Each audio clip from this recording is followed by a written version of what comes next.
ലോക്സഭാ തെരഞ്ഞെടുപ്പ് പടിവാതിക്കലെത്തി നിൽക്കെ ബി.ജെ.പി പ്രതിരോധത്തിലാഴ്ത്തി ഗുരുതര ആരോപണങ്ങൾ.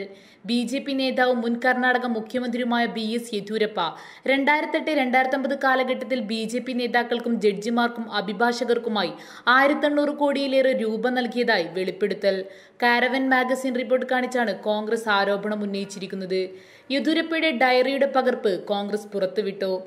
അരുൺ ജെയ്റ്റ്ലിയും രാജ്നാഥ് സിംഗും ഗഡ്കരിയും മുരളി മനോഹർ ജോഷിയും ഉൾപ്പെടെ നേതാക്കൾക്കാണ് പണം കൈമാറിയതെന്ന് കോൺഗ്രസ് യെദ്യൂരപ്പയുടെ ഡയറിയിലെ വിവരങ്ങൾ പുറത്തുവിട്ടാണ് സ്ഥാപിക്കുന്നത്.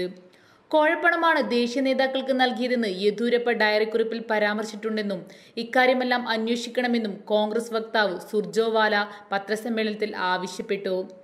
ആദായ നികുതി വകുപ്പ് പിടിച്ചെടുത്ത ഡയറിയാണ് കോൺഗ്രസ് പുറത്തുവിട്ടിരിക്കുന്നത്. ഇതോടെ ബി.ജെ.പി കേന്ദ്ര നേതൃത്വത്തിന് എതിരെ വമ്പൻ വെളിപ്പെടുത്തലാണ് കോൺഗ്രസ് നടത്തുന്നത്. അരുൺ ജെയ്റ്റ്ലിക്കും നിതിൻ ഗഡ്കരിക്കും 150 കോടി രൂപ വീതവും അദ്വാനിക്കും മുരളി മനോഹർ ജോഷിക്ക് 50 കോടി രൂപ വീതവും നൽകിയെന്നതാണ് ഡയറിയിലുള്ളത്. നിതിൻ ഗഡ്കരിയുടെ മകന്റെ വിവാഹത്തിന് മറ്റൊരു 100 കോടി രൂപ കൂടി നൽകിയെന്നും ഡയറിയിലുണ്ട്. രാജ്നാഥ് സിംഗിനും നൽകിയത് 100 കോടി രൂപയാണ്. ജഡ്ജിമാർക്ക് 500 കോടി രൂപ നൽകിയെന്നും ഡയറിയിൽ പറയുന്നു. മെയ് 2008 മുതൽ ജൂലൈ 2011 വരെ യെദ്യൂരപ്പ കർണാടക മുഖ്യമന്ത്രിയായിരുന്നു. ഈ കാലയളവിലാണ് ഇടപാടുകളെല്ലാം നടന്നിരിക്കുന്നതെന്ന് കോൺഗ്രസ് ആരോപിക്കുന്നു. 2017 മുതൽ ആദായ നികുതി വകുപ്പിന്റെ പക്കൽ ഈ രേഖകൾ ഉണ്ടായിരുന്നു. എന്നിട്ടും ഒരു നടപടിയും ആദായ നികുതി വകുപ്പ് എടുക്കാത്തതെന്തുകൊണ്ടാണെന്ന് കോൺഗ്രസ് ചോദിക്കുന്നു. ഇത്രയധികം പണം യെദ്യൂരപ്പയുടെ പക്കൽ എവിടെ നിന്നാണെന്നും ആർക്കും അറിയില്ല. സ്വന്തം കൈപ്പടയിലാണ് കണക്കുകൾ യെദ്യൂരപ്പ എഴുതിവെച്ചിട്ടുള്ളത്. എല്ലാ കണക്കുകളുടെയും താഴത്ത് അദ്ദേഹം ഒപ്പിടുകയും ചെയ്തിട്ടുണ്ട്.